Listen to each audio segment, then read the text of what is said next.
2019년 12월 30일에 그래도 세계는 공식적으로 그날을 그렇게 이야기합니다.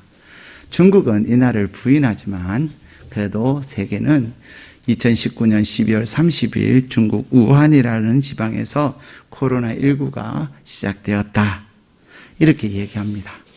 그리고 그것이 계속해서 우리 가운데 와서 작년 2월에 우리나라에서는 공식적으로 첫 번째 코로나19 감염자가 확진자가 생겼습니다.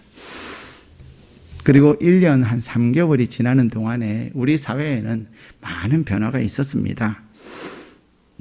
그 변화 중에 무엇보다도 늘 대면하면서 살던 우리 세상이 이제는 비대면의 세상에서 살기 시작한 것입니다. 산업도 많이 무너졌습니다. 물론 코로나 때문에 모든 산업이 다 무너진 것은 아닙니다. 우리나라의 반도체 산업이나 그리고 또 우리나라의 방역이나 몇몇 또 전지 산업이나 몇몇 그러한 기업들은 산업은 오히려 호황을 맞고 있습니다.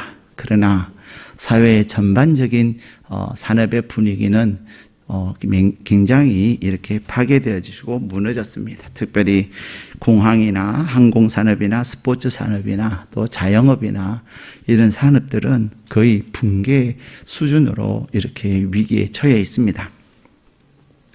그것으로 인하여 경제 지표도 하락하면서 사람들은 점점 사람들을 기피해가는 그러한 현상이 우리 가운데 드러났습니다. 그래서 사람들이 이 코로나19로 인하여서 많은 것을 잃어버렸다 이렇게 생각을 합니다. 코로나19 하면은 상실 이런 등식을 성립시킬 만큼 사람들의 마음에는 많은 상실로 인하여서 우울감이 굉장히 심화되었습니다. 그래서 코로나19로 인하여 전 세계에 펼쳐진 이러한 상황을 통해서 국제통화기금인 IMF에서는 현재의 위기를 대봉쇄 이렇게 얘기합니다. 다 막습니다. 국가와 국가 간의 길도 다 막습니다. 그래서 대봉쇄 이렇게 얘기합니다. 파이낸셜 타임즈에서는 대폐쇄 이렇게 얘기합니다. 다 문을 닫았다는 거죠. 그런데 이런 코로나19가 사회에만 일어난 것이 아닙니다. 오늘날 한국 교회에도 코로나19로 인하여서 교회는 엄청난 상실을 경험했습니다. 교회에 찾아온 위기 또 교회에 찾아온 코로나로 인한 상실이 무엇입니까? 그것은 무엇보다도 신앙생활의 소중한 것들을 잃어버렸다는 거예요. 현장 예배가 상실되어졌습니다. 물론 저희 교회는 현장 예배를 지키기 위해서 굉장히 애를 씁니다. 그럼에도 불구하고 우리가 코로나19가 일어나기 전 같은 그러한 현장 예배는 우리가 지금도 경험하지 못하고 있습니다. 이 시간에도 온라인으로 예배를 드리고 있는 많은 성도님들이 계십니다. 본인은 현장에 오고 싶지만 직장 때문에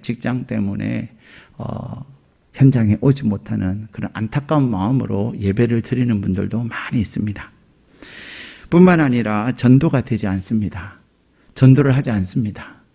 하지 않는 것이 아니라 못한다고 말하는 것이 더 맞겠지요. 교회 가는 것에 대해서도 사람들이 굉장히 기피하는데 하나님을 믿으라고 말하는 것에 대해서는 사람들은 눈살을 찌푸리기 마련일 것입니다. 이로 인하여서 또 코로나19로 인해서 교회의 신뢰도도 32%에서 21%로 급락하게 되었습니다. 그래서 사람들은 교회를 마치 코로나19의 온상처럼 생각합니다. 사실 대부분의 교회들은 정상적인 대부분의 교회들은 방역을 철저하게 하고 또 정부가 말하는 사회적 거리도 잘 지킵니다. 우리는 어젯밤에도 밤새도록 창문을 열어놓고 환기를 시켰습니다. 아침에 일부 예배 드리기 전에 그제서야 아침에 제가 와서 문을 다 닫고 그리고 에어컨도 틀고 그렇게 했던 것입니다. 그러나 사회는 교회를 아주 불편한 시선으로 바라보고 있는 거지요. 그로 말미암아 성도님들도 교회를 많이 떠난 것이 사실입니다. 감사하게도 저희 교회는 성도님들이 계속 이렇게 한 분 한 분 오세요. 심지어는 멀리 이사 가셨던 분도 오시고 또 이런저런 여러 가지 이유로 떠나셨던 분도 오세요.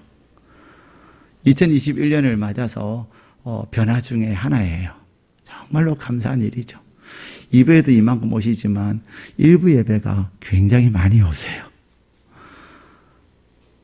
근데 한국 교회의 대부분의 교회들은 성도들을 많이 잃었습니다. 그래서 교회학자들은 한국 교회의 성도들 이제 코로나19가 끝나고 나서 이제 실제로 성도들의 수를 보면 400만 시대가 열릴 것이다 이렇게 얘기해요. 400만은 와 맞네요 라고 얘기하는지 모르지만 한국 교회가 가장 부흥했을 때가 약 1200만이라고 얘기했습니다. 1200만 시대를 얘기했던 그 시대가 지나고 코로나19가 일어나기 전만 해도 그래도 한국 교회는 약 800만 성도가 있다라고 얘기를 했습니다. 800만의 성도가 있던 교회가 얼마로 줄어들어서요? 많이 줄어들어서 400만 시대가 될 가능성이 많다고 얘기하는 거죠. 일단은 불신자들이 교회 갈 생각을 하지 않습니다. 제가 아이들한테도 또 어른들한테 얘기하면 코로나 끝나고 갈게요 이렇게 얘기해요. 교회는 가야 된다는 것도 알아요. 가고 싶다고도 얘기해요. 근데 뭐 때문에 못 온다고요? 코로나 때문에 못 온다는 거예요. 또 믿음이 없는 성도님들은 주위에서 하도 교회는 코로나라는 아주 이상한 등식을 딱 만들어 놓은 그것으로 인해서 그 따가운 시선을 견디지 못해서 다음에 코로나 끝나면 가지 뭐 그렇게 하는 분들도 굉장히 많다는 것입니다. 그래서 믿음이 연약한 분들은 교회를 많이 떠났습니다. 냉담신자가 된 거지요. 그래서 교회는 성도들도 많이 잃었습니다. 이렇듯 코로나19로 인해서 교회가 잃어버린 것이 정말로 많습니다. 너무나도 소중한 예배, 너무나도 소중한 성도들, 너무나도 소중한 교회의 사명인 전도와 선교, 더 나아가서 신뢰도를 잃어버린 것입니다. 그러나 우리가 지난 1년 3개월 시간을 돌아보면 한국 교회가 잃어버린 것만 있는 것은 절대로 아닙니다. 비록 그러한 중요한 것들을 잃어버렸음에도 불구하고 더 예배의 소중함을 느끼면서 더 깊은 예배, 더 신령한 예배를 추구하는 교회들이 계속해서 또 성도들 가운데도 예배를 사모하는 마음들이 더 간절해지고 있다는 것입니다. 뿐만 아니라 교회는 지금 현재에 만족하면서 지내는 것이 아니라 코로나19를 통해서 위기감을 느낀 교회들이 다음을 준비하는 미래지향적 교회로 전환하게 되는 아주 중요한 전환기도 맞이하게 된 것입니다. 현대 사회의 급속한 변화에 맞추어서 교회도 이제 그러한 준비를 하고 또 그러한 실행을 하면서 코로나가 아니었으면 경험할 수 없었던, 준비할 생각을 못했던 그러한 미래지향적 교회로 거듭날 수 있는 놀라운 변화의 시작도 코로나 때문이었습니다. 사실 우리 교회도 그랬습니다. 우리 교회도 아마 코로나19가 터지지 않았으면, 생기지 않았으면 아마 온라인 예배 아직도 안 드리고 있을는지 몰라요. 그러나 코로나19로 인하여서 이제는 성도들이 다 못 오는 분들이 많기 때문에 또 정부에서 한때는 20명 절대적 예배를 위한 절대적 숫자를 외우는 전부 다 비대면 예배를 전환하라고 하는 행정명령으로 인해서 우리가 비대면 예배, 온라인 예배를 하지 않을 수가 없었습니다. 그래서 우리 교회도 온라인 예배를 위해서, 비대면 예배를 위해서 온라인 예배를 구축하게 된 거지요. 방송영상부에서 정말로 애를 많이 쓰셨습니다. 그 결과 비록 아직 우리의 시스템이 아날로그이지만 그 아날로그 상황 속에서도 온라인 예배를 잘 할 수 있도록 많은 수고를 했습니다. 또 우리 성도님들이 컴퓨터를 교체하는 일이나 또 모니터를 교체하는 일이나 시스템을 변경하는 그런 일들에 우리 성도님들이 많이 또 동참해 주셔서 아직 부족한 것은 많이 있으나 그럼에도 불구하고 온라인 시대를 열었던 것이죠. 온라인 시대를 여니까요, 제가 듣지 못했던 얘기를 듣게 되는 거예요. 세계 다른 나라에서도 목사님 온라인으로 봤어요. 지방에서도 온라인으로 봤어요. 전혀 몰랐던 분들이요, 온라인으로 예배를 드렸어요. 그렇게 얘기하시더라고요. 그렇기 때문에 우리가 코로나19로 인해서 잃어버린 것, 상실한 것도 있지만 단지 상실로 끝난 것만은 절대로 아니라는 사실입니다. 그럼에도 불구하고 오늘날 많은 사람들은 코로나19를 경험하면서 여러 가지의 상실을 경험하면서 그들은 두려워하고 있었습니다.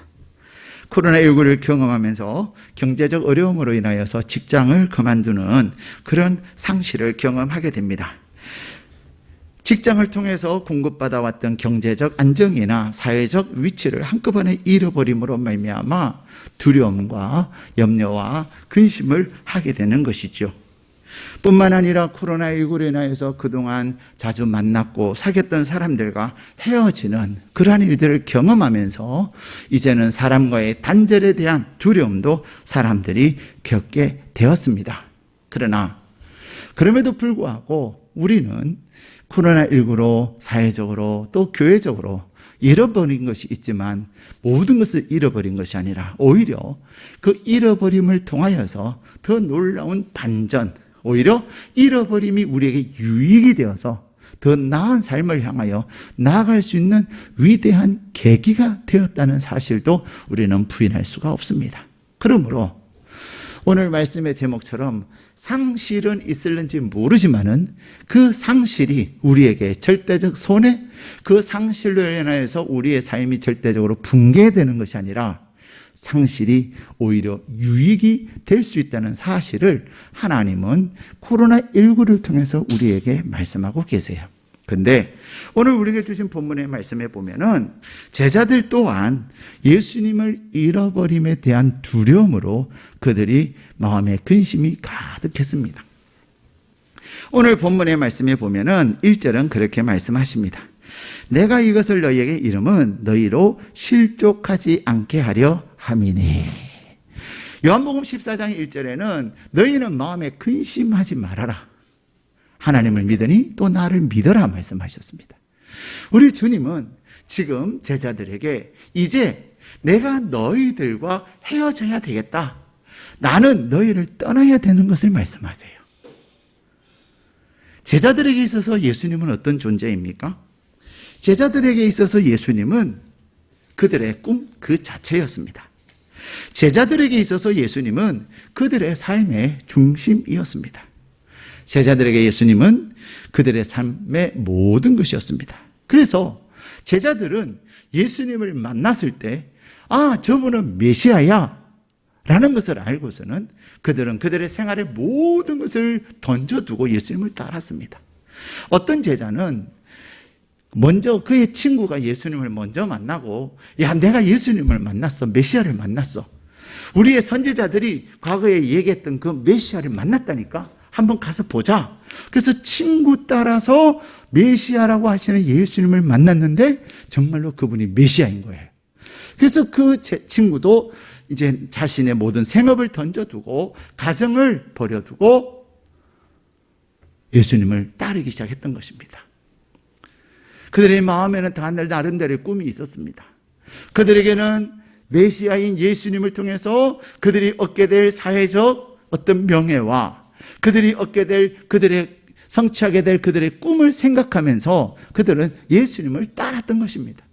3년여 동안을 예수님과 함께하면서 동고동락했습니다. 예수님은 그렇게 말씀하셨습니다. 나는 내 머리를 둘 집도 없다. 그러나 주님은 집이 없었지만, 주님은 마땅한 거처가 없었지만 3년 동안에 제자들과 함께 지내셨습니다. 그랬던 제자들이 이제 주님을 3년 동안 보면서 야, 진짜 메시아구나. 야, 내가 정말로 예수님을 따르기를 잘했구나. 드디어 내가 꿈을 이룰 때가 됐구나. 예수님이 행하시는 것들을 보면서 자신의 꿈을 이루고 자신이 지금까지 무시당하고 멸시당했던 그런 삶을 돌아보면서 봐라, 이제는 내 인생이 달라졌다고 말을 할 그날이 머지 않았던 그때에 예수님께서 제자들에게 말씀하신 거예요.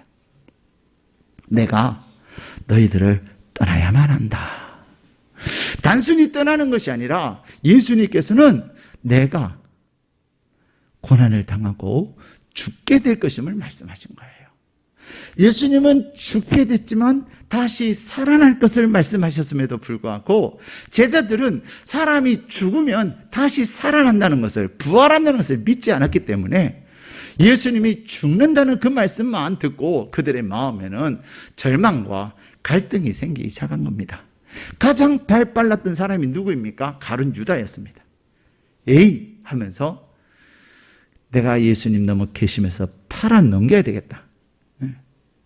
그러나 나머지 11 제자들은 어찌할 바를 몰라가지고 걱정만 하고 근심만 하고 두려워하기만 했었습니다. 그런데 오늘 예수님께서 내가 너희들을 떠나는 것은, 너희들에게 나를 잃어버리는 것은, 너희가 나를 상실하는 것은 절대로 너희들의 삶이 마이너스가 되는 것이 아니다. 너희들의 삶이 잘못되는 것이 아니다. 너희들이 전부 다를 잃어버리는 것이 아님을 말씀하세요. 오늘 16장 7절 말씀 같이 읽겠습니다. 시작. 그러나 내가 너희에게 실상을 말하노니 내가 떠나는 것이 너희에게 유익이라. 내가 떠나가기 아니하면 보혜사가 너희에게로 오시지 아니할 것이요 가면 내가 그를 너희에게로 보내리니. 아멘. 예수님께서 그렇게 말씀하십니다. 내가 너희를 떠나야만이 제자들에게 어떻게 된다고요? 유익이라는 거예요. 제자들은 이해가 되지 않았습니다. 아니, 당신이 우리를 떠나는데 우리는 딱 쫓던 개처럼 멍하니 쳐다보며 있는데 어떻게 우리가 유익한단 말입니까? 그러고 있는 거예요. 당신이 우리의 도움이었고 당신 때문에 우리가 영광을 얻었고 당신 때문에 우리는 이제는 두 어깨를 펴고 다닐 수 있었는데 당신이 우리에게 떠난다는 것이 왜 유익이냐고. 그런데 오늘 뭐라고 말씀하십니까? 예수님께서 떠나셔야만이 어떤 일이 일어나요? 내가 떠나면 보혜사가 너에게 온다. 보혜사라는 뜻이 무엇입니까? 돕는 자라는 것입니다. 예수님께서 제자들과 함께 계시면서 예수님은 철저하게 제자들을 돕는 자이셨습니다. 예수님께서는 제자들의 그 죄의 문제를 해결하실 만큼 죄의 문제를 해결하는데도 예수님이 절대적 도움이 되셨었지만 제자들의 경제 생활이나 제자들의 명예의 문제나 제자들의 건강의 문제나 제자들의 삶의 모든 문제에 있어서 예수님께서 그들의 돕는 자가 되셨습니다. 예수님께서는 제자들에게만 돕는 자가 아니라 예수님은 예수님을 만나는 수많은 사람들에게 돕는 자가 되셨습니다. 그런데 그분이 떠나가신다니요. 근데 예수님께서 뭐라고 말씀하십니까? 내가 너희를 떠나야만이 유익인데 그 유익은 보혜사가 오신다는 것입니다. 그래서 또 다른 보혜사를 너희에게 보내겠다. 첫 번째 보혜사는 바로 우리 예수님이신 거예요. 또 다른 보혜사, 그분이 바로 성령님이십니다. 그러나 예수님께서 제자들을 떠남으로 말미암아, 다시 말하면 성령님께서 제자들에게 오심으로 말미암아 제자들에게는 놀라운 변화가 일어나는 거예요. 오늘 예수님은 제자들에게 그렇게 말씀하십니다. 소중한 것을 잃어버리는 그때가 바로 하나님의 큰 선물을 받는 위대한 기회가 됨을 우리에게 말씀하십니다. 다시 말하면 오늘 설교 제목이 뭐예요? 상실의 유익.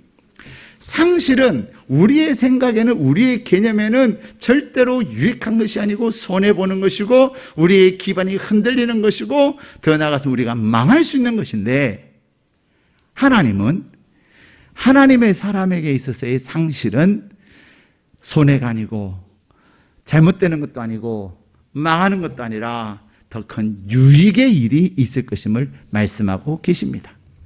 로마서 8장 28절에는 이렇게 말씀하십니다.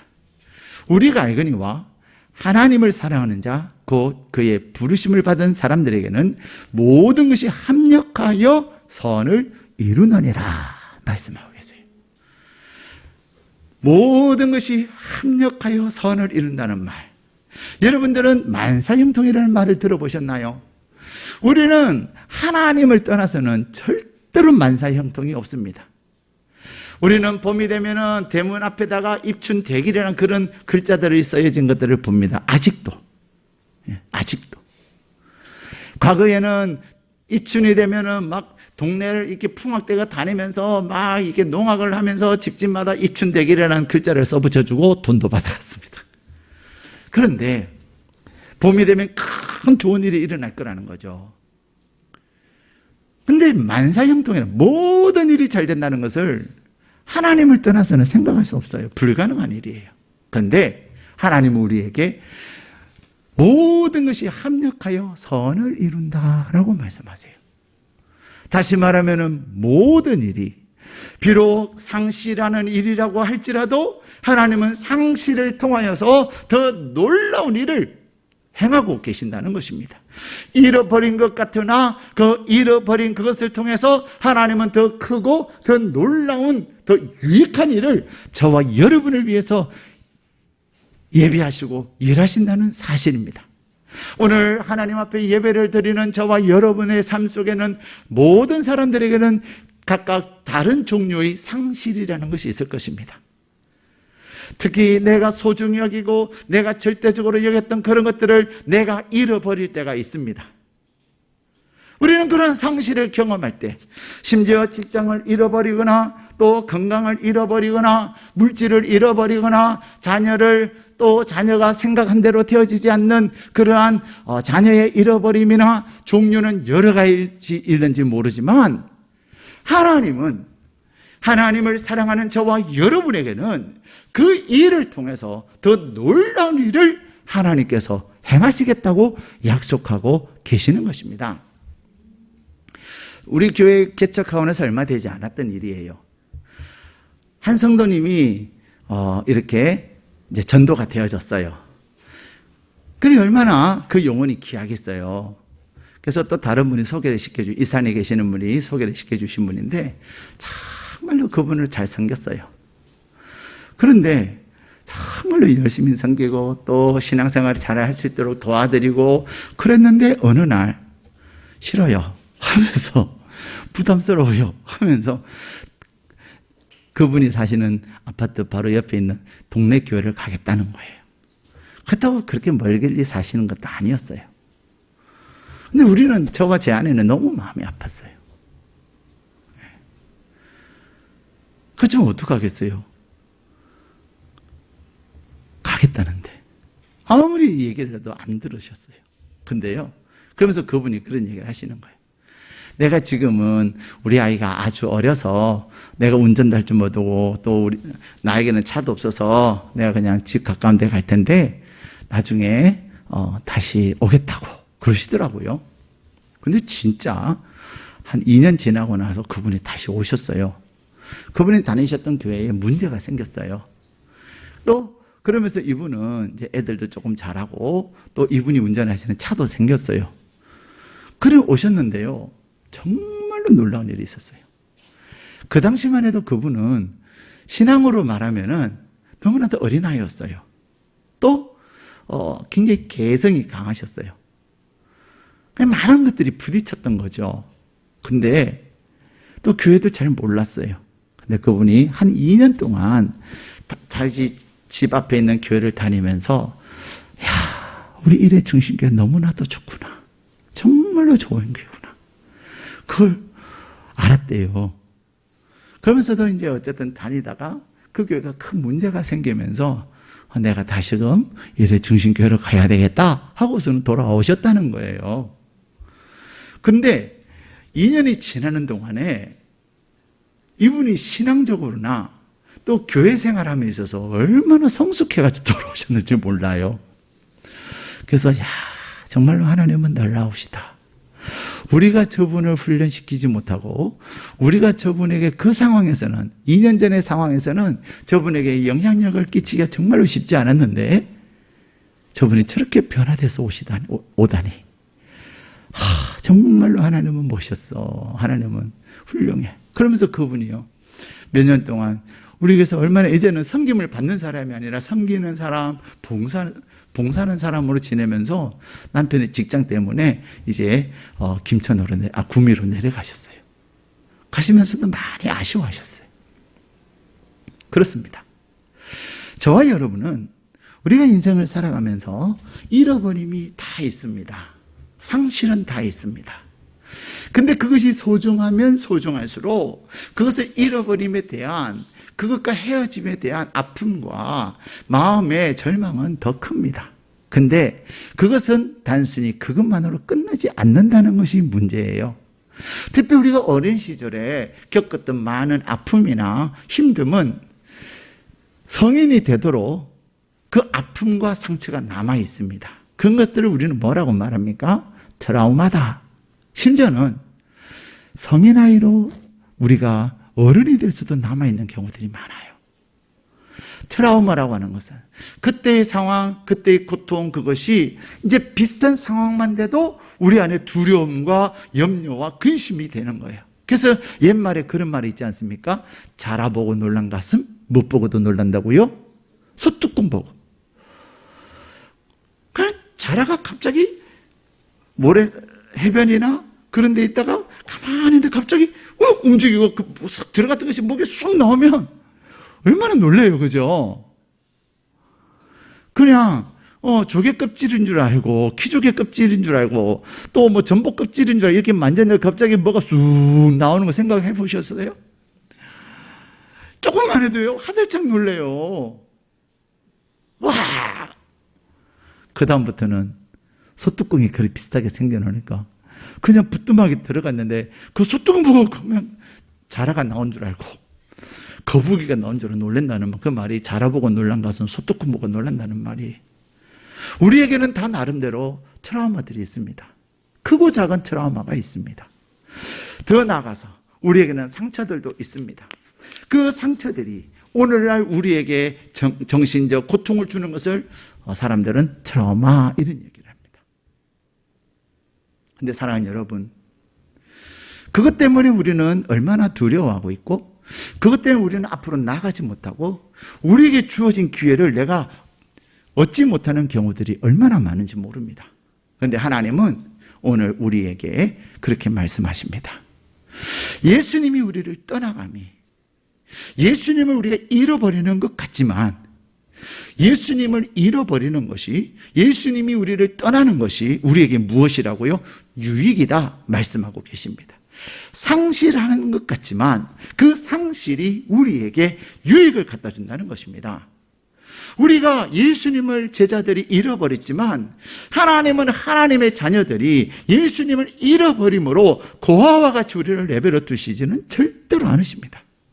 조금 전에도 말씀드린 것처럼 상실이 유익인 이유는 우리가 무언가를 잃어버렸을 때 저와 여러분을 사랑하시는 하나님께서는 우리에게 더 좋은 선물을 얻을 기회가 되게 하시는 것을 꼭 믿으시기를 바랍니다. 여러분의 삶 가운데서 오늘 이곳에 계시는 여러분들에게는 나름대로 종류는 다르고 또 크기도 다르지만 다 상실이 있습니다. 중요한 것은 내가 겪은 그 상실이 나에게 트라우마가 되고 내가 겪은 상실이 내가 상처가 되어서 나는 그냥 주저앉아 있고 잠 못 이루고 불안해하고 근심해하고 우울해하지만 하나님은 오히려 너가 잃어버린 그것이 너에게 유익이다. 내가 잃어버린 것을 통해서 하나님께서 더 놀라운 유익한 것을 준비해 놓으셨음을, 우리가 하나님이 예배하신 놀라운 하나님의 선물을 받을 절호의 기회임을 말씀하고 계십니다. 그러므로 여러분의 주위에 있는 사람들, 여러분과 함께하는 사람들이 상실함으로 슬퍼하고 상실한 그것으로 인해서 불안해하고 두려워하고 근심하고 있을 때 여러분들은 슬퍼하지 마세요. 내가 겪은 하나님은, 나의 하나님은, 나도 당신과 같은 상실을 경험했고 아픔을 경험했는데 오히려 그것을 통해서 하나님께서 나에게 놀라운 유익한 일, 더 좋은 일을 예비해 주셨습니다. 당신의 상실은 상실로 절대로 끝나지 않습니다. 하나님은 여러분의 삶에도, 당신의 삶에도 놀라운 것을, 하나님이 당신에게 주는 선물을 받을 기회가 되게 하실 것입니다라고 우리는 말할 수 있어야 합니다. 왜 제자들에게 예수님이 떠나는 것이 하나님의 선물을 받을 기회가 되었습니까? 예수님은 이렇게 말씀하십니다. 내가 너희를 떠나는 것이 제자들이 성령님이 너희에게 임할 기회가 되기 때문입니다. 성령님은 오늘 어떤 분이십니까? 오늘 예수님은 성령님에 대해서 이렇게 말씀하십니다. 8절 말씀 같이 읽겠습니다. 시작. 그가 와서 죄에 대하여 의에 대하여 심판에 대하여 세상을 책망하시리라. 아멘. 여기서 책망한다는 말은 잘못한 것을 꾸짖는 것이 아니에요. 책망한다고 하는 것은 우리가 잘못 알고 있는 것을 바르게 해주신다는 말이에요. 우리는 죄에 대해서 잘못 알고 있습니다. 의에 대해서도 잘못 알고 있습니다. 심판에 대해서 잘못 알고 있는데 성령께서 우리 가운데 오심으로 말미암아 죄가 무엇인지 알게 하시고 의가 무엇인지 알게 하실 뿐만 아니라 심판에 대해서도 우리에게 알게 하실 것임을 말씀하고 계십니다. 여러분, 죄가 무엇인지 아느냐 모르느냐가 우리의 인생을 결정합니다. 죄가 무엇입니까? 우리는 죄라고 하는 것을 남에게 해를 끼치고 거짓말하고 속이고 빼앗고 죽이고 그런 것을 죄라고 말합니다. 맞습니다. 죄입니다. 그러나 그러한 죄는 용서받을 수 있어요. 얼마든지 용서를 받습니다. 용서받을 수 있는 것을 죄라고 하지는 않는다는 것입니다. 오늘 본문에서 성령께서 우리를 하여금 죄라고 말씀하시는 것이 뭐냐? 9절에 보면 예수님을 믿지 않는 것이 죄다 말씀하세요. 영원히 죽을 수밖에 없는 난데, 영원히 죽을 수밖에 없는 죄인인 나를 우리 예수님께서 구원하여 주신 그 예수님을 믿지 않은 것. 그래서 예수님을 믿음으로 이제는 죄의 삶을 사는 것이 아니라 생명의 삶을 살지 못하는 그것이 죄라는 것입니다. 구원의 삶을 살지 못하고 저주의 삶을 사는 것이 죄라는 것입니다. 그런데 여러분이 예수님을 믿은 것이 어떻게 믿어졌습니까?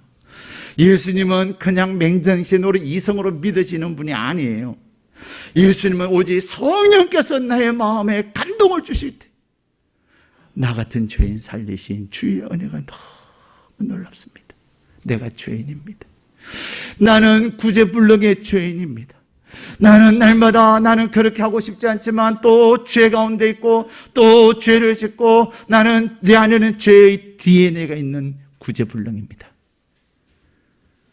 나는 죄인입니다. 내가 죄인이라는 사실을 뼛속 깊이 인정하는 그것이 성령을 통해서 되어지는 겁니다. 성령을 통해서 내가 죄인임을 경험되어지고 확신되어질 때 내가 예수님을 믿게 되는 것입니다. 2000년 전에 이 땅에 오신 그 예수님이 어떻게 이성적으로 믿어지겠습니까? 감성적으로 믿어지는 것이 아닙니다. 2000년 전에 이 땅에 오셔서 나를 위해서 십자가에서 죽으신 그 예수님은 오직 성령을 통해서만이 예수님이 죄인인 나를 위해서 이 땅에 오셨고 죄인인 인류를 위해서 이 땅에 오셔서 나의 죄를 구원하시기 위해서, 나를 죄에서 구원하시기 위해서 오셨음을 믿는 것입니다. 예수를 믿는 자에게는 사망에서 심판에 이르지 아니하고 사망에서 생명으로 옮겼음을 믿게 되는 것입니다. 그렇기 때문에 예수님을 믿지 않는 사람을 죄인이라고 그러는 겁니다. 예수를 믿지 않는 행위를 죄라고 하고 예수님을 믿지 않는 사람들을 죄인이라고 얘기하는 것입니다. 우리는 살인자를 죄인이라고 말하지만 그가 용서받는 한 용서를 받으면 그는 죄인이 아닙니다. 용서받을 수 있는 그것을 죄라고 우리는 사회적으로 죄라고 하지만 하나님은 죄라고 말하지 않습니다. 무엇이 죄입니까? 예수님을 믿지 않는 것. 그것은 오직 성령이 나에게 오셨을 때 비로소 내가 알게 되는 것입니다. 우리는 사람들이 저 사람은 법이 없어도 살 수 있는 사람이야 라는 얘기를 하는 것을 들었게 됩니다. 근데 주로 저 사람은 법 없이도 살아요 하는 사람은 어떤 사람들한테 하는 것 같아요? 여러분이 앞으로 잘 관심 있게 보세요. 예수 안 믿는 사람들한테 그런 얘기해요. 그렇죠? 저 사람은 예수는 안 믿는데 법 없이는 살아요. 근데 여러분, 예수를 그 사람 여러분이 그분을 조금밖에 몰라서 그래요. 안 그러면 여러분한테 잘해주니까 저 사람은 죄 없이 법 없이 산다고 말을 해요. 그 사람 여러분이 모르게 죄 많이 지어요. 그 사람은 여러분은 모르지만 그 안에는요 죄의 생각이요 죄의 모습들이 얼마나 많은 줄 아세요? 진짜 많아요. 그래서 예레미야 17장 9절에는 만물보다 부패한 것이 사람의 마음이다 이렇게 하나님은 말씀하셨어요. 예수 믿는 사람한테 저 사람 법 없이 살 수 있어 이런 얘기 잘 안 합니다. 거의 안 합니다. 보세요. 두 번째, 우리에게 바른 것을 깨닫게 하는 것이 뭐냐? 의에 대하여예요. 제가 조금 전에도 저 사람 법 없이 살 수 있어 우리는 얘기합니다. 그런데 저 사람은 의인이에요. 그래서 우리는 의로운 사람 해가지고 의인 그래서 막 상도 주고 기업에서 그러지 않습니까? 근데 그 사람이 한 행 그것이 의롭다는 거지 그 사람 자체가 의인이 아닙니다. 의에 대해서 성령께서 바르게 깨우쳐 주는 것이 뭐예요? 우리는요 의인인 사람은 한 사람도 없습니다. 그래서 로마서 3장 23절 모든 사람이 죄를 범하였음에 하나님의 영광에 이르지 못한다. 죄를 지었으면 그는 죄인이지 의인이 아닙니다. 그럼에도 불구하고 하나님은 우리에게 의의 길을 열어주셨어요. 그게 무엇입니까? 오늘 본문의 말씀에 보면 의에 대하여라 함은 내가 아버지께로 가니 너희가 다시 나를 보지 못함이요. 이 말의 의미를 여러분이 아셔야 돼요. 여러분이 성경을 보면서 이 말이 진짜 이해가 잘 안 됐을 거예요. 물론 구절도 이해가 잘 안 됐겠지만 이 말씀은 더더욱 이해가 안 됐을 거예요. 의라고 하는 것은 뭐냐? 의라고 하는 것은 오직 예수 그리스도의 십자가를 통해서 우리는 의롭다 인정을 받을 수 있는 거예요. 근데 예수님께서 우리에게 주신 그 의라고 하는 것은 예수님이 십자가에서 죽으심으로만 완성되는 것이 아니라는 것입니다. 예수님께서 나를 위해서 십자가에서 죽으시고 다시 부활하지 못하셨다면 예수님의 십자가의 사건은 불완전한 사건이에요. 예수님이 죽으시고 살아나지 못했다면 그것은 우리에게 아무 의미가 없는 일입니다. 왜요? 죽으면 끝나잖아요. 근데요, 예수님의 그 의라고 하는 사건이 우리에게 진정한 의가 되기 위해서는 예수님이 십자가에서 죽으시고 그리고 죽은 자 가운데서 3일 만에 다시 부활하신 겁니다. 우리가 죽으면 뭐합니까? 다시 살아야 되지 않겠습니까? 우리 하나님의 자녀들에게는 영원한 하나님의 나라가 우리에게 있는 것입니다. 그것이 우리의 소망인 것입니다. 근데 죽은 자 가운데서 부활하셨을 뿐만 아니라 우리 주님이 승천하신 그것이 예수님께서 우리를 위하여 행하신 의의 완성인 것입니다.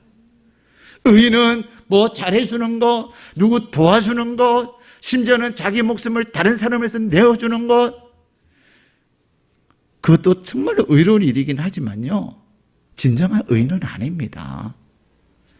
진정한 의라고 하는 것은 예수님을 통해서 우리가 우리의 모든 것이 의롭다 되어지는 거예요. 우리가 의롭다 되어지는 것은 십자가의 죽으심과 죽은 자 가운데서 부활하심과 하나님 예수님의 승천하심, 그것이 예수님의 의의 완성인 것입니다. 그런데 그것을 어떻게 누가? 성령께서 알게 하시는 거예요. 성령님이 아니고서는 이 사실을 우리가 알 수도 없고, 성령님이 아니고서는 이 사실이 믿어지지도 않고, 성령님이 아니고서는 이 놀란 의의 사건을 깨닫지 못하니까 신앙생활이 재미가 없는 거예요. 그러나 내가 성령 하나님을 통해서 죄가 무엇인지 알고 의가 무엇인지 안다면 신앙생활이 달라지는 거예요. 그런데 세 번째, 더 중요한 게 있습니다. 심판에 대하여라 함은, 우리 11절 읽겠습니다. 시작. 심판에 대하여라 함은 이 세상 임금이 심판을 받았습니다. 아멘. 이 세상 임금은 누굽니까? 우리 문재인 대통령이십니까? 그렇지 않으면 세계의 대통령이라고 하는 미국의 조 바이든 대통령입니까? 아닙니다. 그분들은 한 나라의 왕일 뿐이에요. 임금일 뿐이에요.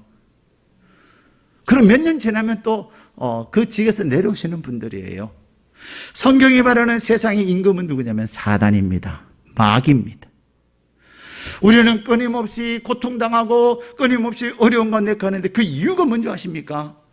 우리의 원수 마귀 때문이에요. 여러분들이 마귀가 얼마나 두렵고 무서운 존재인지 잘 모르시지요. 왜 이리 꼬여? 자꾸만 꼬이는 것 때문에 어떻게 하면 좋지? 그러니까 맨날 우리의 삶을 달달달달 그러니까 애달고 사는 거예요. 그런데 우리의 삶의 그 고통과 아픔과 우리를 힘들게 하고 우리를 미혹하게 하고 우리를 넘어지게 하는 그 존재가 사단이라는 사실을 아는 순간 우리는 더 불안해질 수가 있어요. 근데 하나님이 말씀하세요. 심판은 여러분이 심판을 받는 것이 아닙니다. 심판은 누가 받는 거라고요? 원수 마귀들이 심판을 받는 것입니다. 그런데 자, 여러분 11절 말씀에 받았음이라의 동그라미 치세요. 자, 심판을 받을 거예요? 받은 거예요? 심판 받은 과거예요? 미래예요? 과거입니다. 이게 중요한 거예요. 마귀는, 원수 마귀가 언제 심판을 받았냐? 우리 예수님께서 죽은 자 가운데서 부활하시는 그 순간 그들은 이미 심판을 받은 거예요. 그런데 왜 지금도 사단이 그렇게 난리를 치죠? 여러분, 전쟁하면 폐잔병들이 있습니다. 찌꺼기들이 있어요. 그 찌꺼기들이 아직도 언제까지, 예수님이 다시 오실 그때까지는 아직도, 여러분, 뱀이나 꼼장, 장어나 이런 거 확 머리 쳐도 뭐는 살아있어요? 꼬리는 살아가 흔들어 대잖아요. 그렇죠? 그런 거예요. 그러나 여러분이 무엇으로? 예수의 이름으로 나갈 때 사단은 여러분에서 떠나갑니까? 여러분과 싸웁니까? 떠나갑니다. 그래서 야고보서 4장에는 너희가 마귀를 대적하라, 그리하면 너희를 피하리라 말씀하고 계시는 거예요. 사랑하는 여러분, 성령께서 우리에게 깨닫게 하시는 것이 뭐냐? 여러분들은 이미 이긴 싸움을 하고 있다는 거예요. 여러분들을 힘들게 하고 여러분을 미혹하게 하고 여러분들을 갈등하게 하는 그런 것들이 사단이 할 수 있지만, 그래서 막 우리에게 두려움도 가져다 주고 우리에게 근심 걱정도 갖다 주지만 여러분에게 절대로 그런 일이 일어나지 않게 하시겠다는 겁니다. 그러나 언제까지? 주님이 다시 오실 그때까지. 그래서 우리는 주님 오실 그날을 기다리는 거예요. 사랑하는 여러분, 우리는 이것을 몰라요. 그래서 자꾸만 뭔가 잃어버리고 뭔가가 떠나간다 그러면 걱정하고 염려하고 불안해하고 이제는 어떻게 사냐 그러는 거예요. 그런데 성령께서 우리 가운데 임하시면 이미 예수님께서 세상을 이겨내리라, 예수님이 이기신 그 승리를 저와 여러분에게 약속하고 계시는 것입니다. 그래서 성령님이 오셔야 되는 거예요. 더 나아가서 성령께서 우리 가운데 예수님이 떠남으로 말미암아 상실을 통하여서 우리가 유익인 이유, 성령님이 우리 가운데 오셔서 우리를 깨닫게 하실 뿐만 아니라 또 우리에게 뭐 하실까요? 우리의 삶에 성령님께서는 우리를 인도해 주세요. 13절 말씀 읽겠습니다. 시작. 그러나 진리의 성령이 오시면 그가 너희를 모든 진리 가운데로 인도하시리니 그가 스스로 말하지 않고 오직 들은 것을 말하며 장래일을 너희에게 알리시리라. 아멘. 성령께서 우리 가운데 오시면 성령께서 우리를 하여금 깨닫게 하실 뿐만 아니라 우리를 인도해 주신다는 거예요. 우리가 날마다 고민하고 힘드는 이유가 뭐예요? 도대체 길이 뭐냐? 도대체 어떻게 해야 되지? 어디를 가야 되고 무엇을, 그걸 몰라서 고민하고 갈등하지 않습니까? 힘들어서 어떻게 하면 좋아요 하고 상담하러 왔다가도 또 이렇게 하세요라고 했으면 아멘하고 했는데 또 살다 보면 그게 아닌 것 같아가지고 또 막 다르게 하는 분들이 얼마나 많은지 몰라요. 정말로 안타까워요. 끝까지 믿음으로 가야 되는데 그러지 못하는 게 너무 많아요. 근데 성령은 우리를 인도해 주시는 거예요. 그 다음에 또 성령은 13절에 뭐라고 그러죠? 우리에게 장래의 일을 우리에게 알려주신다는 겁니다. 성령 하나님께서는 저와 여러분을 위하여 어떤 일을 계획하고 계시는지 우리에게 말씀해 준다는 겁니다. 꿈이 있느냐, 미래가 있느냐, 그것이 중요한 겁니다. 저와 여러분의 미래는 하나님께서 가장 좋은 것으로 우리를 위하여 예비하고 계심을 믿으시기를 바랍니다. 그래서 우리는 날마다 성령 하나님을 의지하여 하나님께서 우리를 위하여 예비하신 그것을 위해서 달려가는 것입니다. 그래서 토마스 아퀴나스는 완전한 복은 하나님의 비전이 있다. 저와 여러분은 하나님의 놀라운 비전 가운데 있는 사람입니다. 우리는 오늘 또 무엇을 먹을까, 무엇을 마실까, 무엇을 입을까, 그것을 위해서 사는 존재가 아닙니다. 무엇을 위해서, 꿈을 위해서 사는 겁니다. 무엇을 위해서 삽니까? 비전을 가지고 사는 겁니다. 우리는 사명을 가지고 사는 겁니다. 근데 그것은 오직 성령께서 우리로 하여금 알게 하시는 것입니다. 더 나아가서 14절에는 우리의 삶을 통하여 성령께서 예수님의 영광을 나타내게 하는 것입니다. 신앙생활은 널뛰기와 같아요. 그래서 한쪽을 팍 누르면 반대쪽에 팍 뛰어요. 내가 낮아지고 예수님을 높일 때에 예수님은 어떻게 하실까요? 우리를 탁 높이시는 거예요. 그런데 내가 높아지려고 그냥 널뛰기 안 하고 가만히 있으면 우리는 뭐예요? 그냥 그러고 있는 거예요. 성령께서 나에게 임하실 때 내가 한 것이 아니에요. 주님이 하신 일이에요. 주님께 영광을 올려드릴 때 그 영광을 받으시는 주님께서 내가 너를 사랑한다. 너가 높임을 받아라. 내가 너를 높이리라. 그래서 겸손으로 허리를 동이는 자에게 때가 되면 높이시겠다고 하나님은 우리에게 말씀하고 계시는 것입니다. 사랑하는 여러분, 여러분이 하나님은 우리에게 성령을 보내신 이유는 우리를 하여금 예수님이 떠남으로 인하여 절망하고 실망하고 두려워하고 낙심하라고 하시는 것이 아니에요.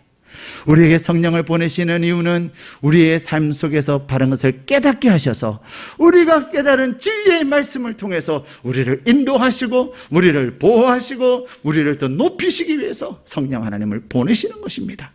그래서 R.A. 토레이는 매일 아침에 일어나면 이렇게 얘기한다는 겁니다. 내가 성령 충만하다고 느끼지 않았을 때는 나는 말을 조심합니다. 왜냐하면 성령 충만하지 않을 때 내가 하는 말은 종종 실수일 수가 있고 실언일 수가 있기 때문에, 그래서 이웃들에게 상처를 입힐 수 있기 때문입니다. 나는 내가 성령 충만하다고 느끼지 않을 때는 중요한 결정도 유보합니다. 내가 성령 충만하지 않고 결정을 할 때 종종 내 결정은 잘못될 수가 있고 나는 믿지 않는 사람과 꼭 마찬가지로 이기적인 결정을 할 수 있기 때문입니다. 그래서 나는 사모합니다. 나는 목이 타도록 사모합니다. 성령님이 내 삶 가운데 온전히 임하시도록. R.A. 토레이 목사님은 성령 하나님을 갈망하면서 나는 성령 충만하지 않으면, 여러분이 성령 충만한지 아는지 여러분 아시잖아요. 그죠? 나는 성령 충만하지 않으면 말하지 않아. 왜요? 우리가 말을 하는 말이랑 다 남 상처 주는 말 하거든요. 어떤 애가 이렇게 제가 옆에 사는 얘기를 들었더니 그래요. 야, 너 이번에는 내신 몇 점 받았어? 그래. 걔는 내신을 좀 잘 받았나 봐요. 걔는 내가 딱 보니까 쟤는 좀 못하게 생겼어요.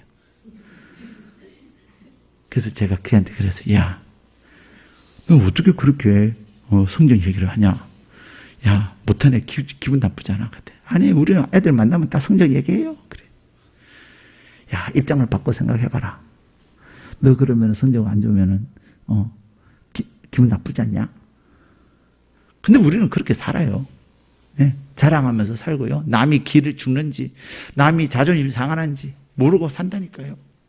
성령 충만하지 않기 때문에. 그러나 내가 성령 충만하면 그 사람을 높이고, 내가 성령 충만하면 그가 정말로 그를 격려하고, 내가 성령 충만하면 그를 배려하는 얘기를 하는 거예요. 결정도 마찬가지예요. 우리는 수없이 많은 결정하면서 삽니다. 그런데 내가 성령 충만하지 않으면 결정하는 것을 멈추세요.